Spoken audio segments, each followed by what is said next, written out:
अधिकार दिया कि भाई तुम जिसको चुनोगे वही वहां जाएगा, खाली राजा का बेटा अब राजा नहीं बनेगा।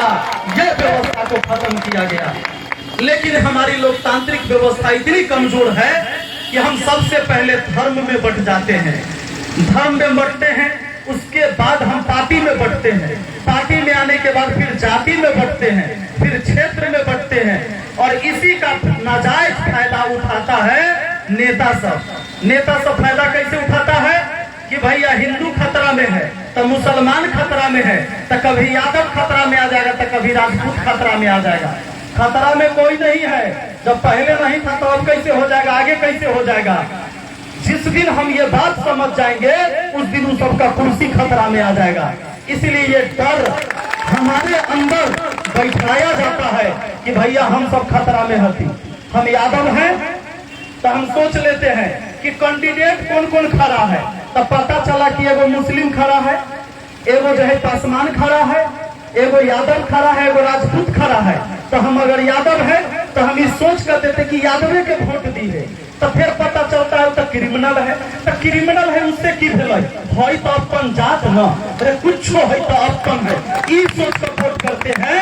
क्योंकि हमारे दिमाग में ये बात बिठा दिया गया है कि अपना है वो, जबकि सच्चाई बात तो ये है कि आप चचेरा भाई से कर्जा लिए होंगे, आपके गोतिया में पटीदार में आप जिस जाति से हैं कर्जा लिए होंगे 3 रुपए सैकड़ा पर ब्याज पर, तो ब्याज के पैसा वापस किए हैं कि नहीं किए हैं? किए हैं। और नहीं वापस कीजिएगा तो आपका खेत पकड़ लेगा, आपका भाई दे खेत जोत लेगा, पैसा वापस नहीं करिएगा तो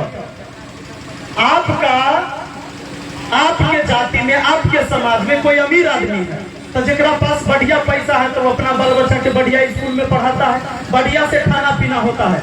लेकिन आप ही के जाति में गरीब आदमी है कि नहीं है? उस समय कहाँ जाति के लोग जाकर मदद कर रहा है? तो वहाँ जातीयता नहीं है एक दूसरे को बढ़ाने के लिए, लेकिन जातिवाद कहाँ रखते हैं हम? नेता चुने घड़ी। तो जब तक हम नेता चुनेंगे जात के नाम पर, धर्म के नाम पर, मजहब के नाम पर, साड़ी कपड़ा नोट दारू मुर्गा भात के भोज के नाम पर, तब तक कभी भी हम इस बिहार को बदल नहीं सकते। याद रखिएगा, करप्शन शुरू नीचे से होता है।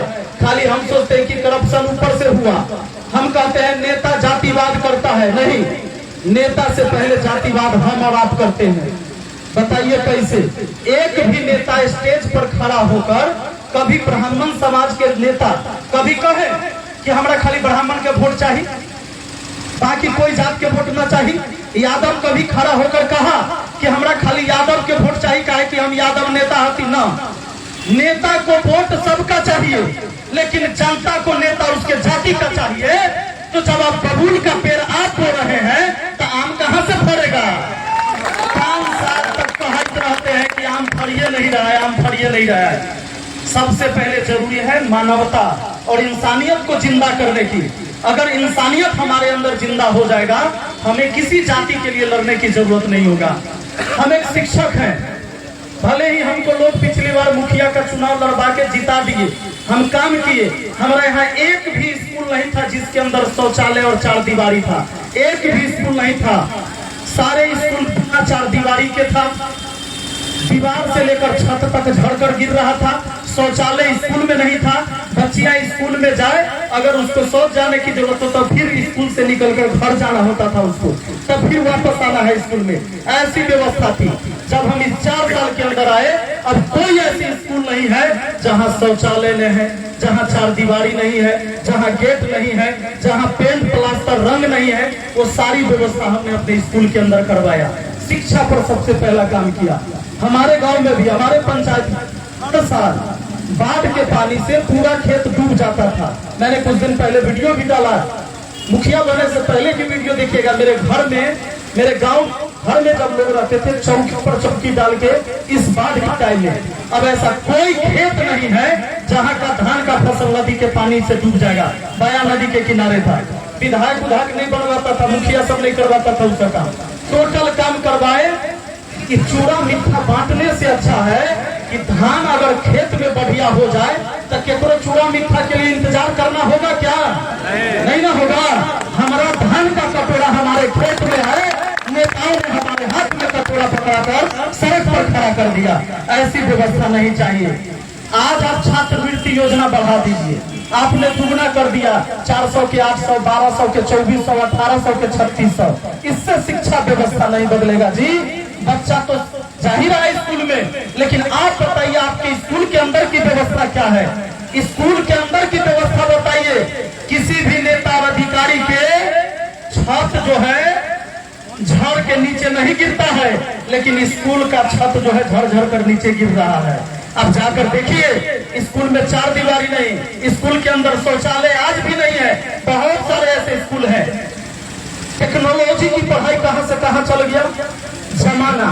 हम लोग जब पढ़ाते हैं अब डिजिटल बोर्ड आ गया है। आप लोग देखे कि नहीं डिजिटल बोर्ड पर पढ़ाते हैं? नौजवान से बताइए, सरकारी स्कूल में क्या है? वही बोर्ड जो अपने दादाजी और पिताजी पढ़े थे, जो दीवार पर प्लास्टर किया हुआ है, करियकरा रंग से रंगल है, और वह चौक से आज तक पढ़ाई हो रहा है। शिक्षा पर काम कार्य नहीं कर रहा है। छात्रवृत्ति बढ़ाने से नहीं होगा, हमें शिक्षा दो, राशन नहीं रोजगार दो। ये राशन बांट के 85 करोड़ लोगों को राशन मिलता है। हम ही नहीं कहते हैं कि राशन तुम बंद कर दो भाई, लेकिन हम ये कहेंगे कि राशन उसको जरूरी है जिसको खाने के लिए अनाज नहीं है। आज बहुत आदमी राशन उधर से लेकर आता है और उन्हें दुकान में बेच देता है कि नहीं? पैसा की बर्बादी नहीं है, ये बर्बादी है। ये सिर्फ वोट के चलते होता है। और सच्चाई बात तो ये भी है कि हम आप सब रिश्वतखोर है।